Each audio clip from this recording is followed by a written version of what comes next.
Hello guys, welcome back to a new video. तो कैसे हैं आप? आई होप आप सब अच्छे होंगे। तो गाइस, लोग मुझे पूछ रहे हैं कि सर, क्या आप सिडको के एम्प्लॉई हैं या फिर आप सिडको के ब्रांड एम्बेसडर हैं? क्योंकि मैं जो भी वीडियो पोस्ट करता हूं वो मोस्टली सिडको रिलेटेड रहता है। तो भाई ऐसा है, ना ही मैं सिडको का एम्प्लॉय हूं और सिडको का ब्रांड एम्बेसडर हूं। तो ऐसा है, मैं बाय प्रोफेशन प्रॉपर्टी कंसल्टेंट हूँ उल्वे लोकेशन का। तो अगर आपको उल्वे में कोई भी प्रॉपर्टी का इंक्वायरी हो, अगर आपको फ्लैट लेना है या फिर इन्वेस्टमेंट करना है या फिर रेंट पर लेना है, तो आप मुझे कॉल कर सकते हैं। तो मैं इस फील्ड में हूँ, प्रॉपर्टी के फील्ड में हूँ। तो मुझे सिडको के बारे में एंड प्राइवेट प्रोजेक्ट्स के बारे में पता है कि वहाँ पर रेट्स क्या चल रहे हैं।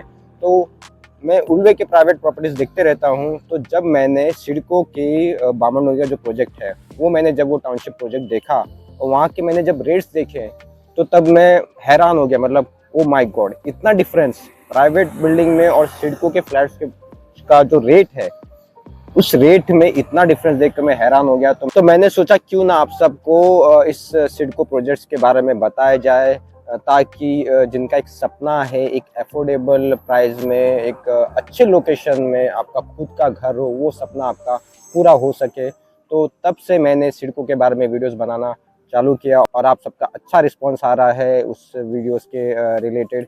तो इसलिए मैं सिडको के वीडियोस बनाता हूँ, ताकि आप सिडको के जो भी प्रोजेक्ट्स हैं उसके बारे में आप अपडेटेड रहें।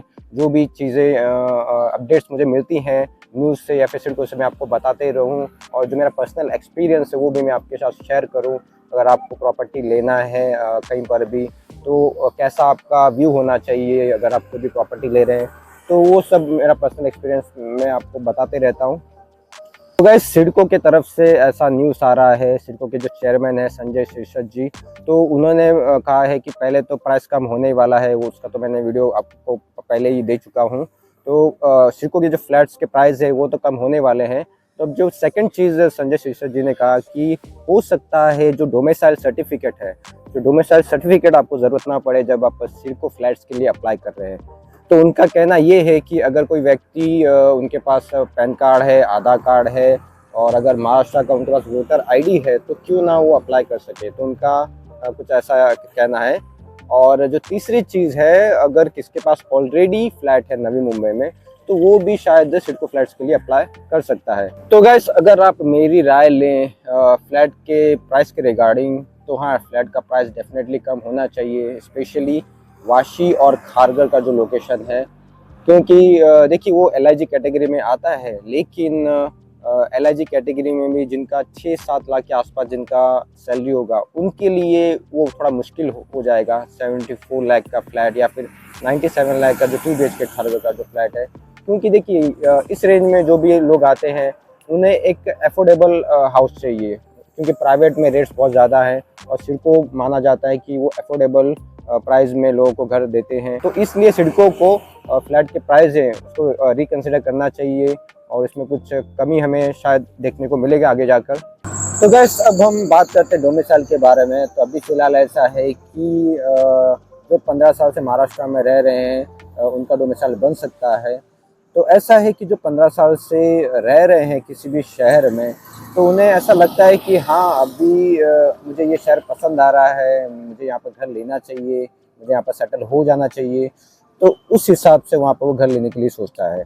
अगर हम वो कंडीशन नहीं रखेंगे, तो आउट ऑफ महाराष्ट्र से अगर कोई भी आता है और उससे यहाँ पर रहे हुए 6 महीने भी नहीं हुए, तो यहाँ पर अगर वो सिडको का फ्लैट्स लेता है और वो सिर्फ यहाँ पर इन्वेस्टमेंट पर्पज से लेता है और उसे यहाँ पर रेंट पर चढ़ा देता है और उसे यहाँ पर रहना नहीं है परमानेंटली, तो ऐसे बहुत सारे फ्लैट सिर्फ इन्वेस्टमेंट पर्पज से ही लोग लेंगे। और जिन्हें एक्चुअल ज़रूरत है यहाँ पर फ्लैट्स की, जो मिडिल क्लास लोग या लो मिडिल क्लास लोग हैं जिनको एक्चुअल ज़रूरत है इस फ्लैट्स की, उन्हें शायद वो फ्लैट्स कभी नहीं मिल पाएंगे। तो अब बात करते हैं जिनके नाम पर ऑलरेडी नवी मुंबई में फ्लैट है और अगर वो सिडको के फ्लैट्स के लिए भी अप्लाई कर पाएंगे, तो तब क्या होगा। तो संजय शीर्षत जी का कहना ये है कि अगर किसी का फैमिली एक्सपांड हो रहा है, उनके बच्चे बड़े हो रहे हैं, तो आगे जाके उनको दूसरे घर की ज़रूरत पड़ेगी।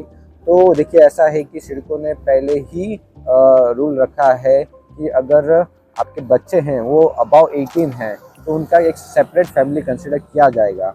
तो उस केस में आपके बच्चे फ्लैट ले सकते हैं। लेकिन अगर आपके बच्चे छोटे हैं और आप फ्यूचर के बारे में अभी से ही सोच रहे हैं कि आपका फैमिली बड़ा होगा तो आपके बच्चों के लिए फ्लैट चाहिए होगा, तो अगर आप अभी से सोच कर अप्लाई करेंगे और 10 साल के बाद, आज से 10-15 साल के बाद क्या पता आपके बच्चे उस फ्लैट्स में रहेंगे कि नहीं, क्योंकि आज के जनरेशन को शायद वो फ्लैट्स पसंद नहीं आएंगे।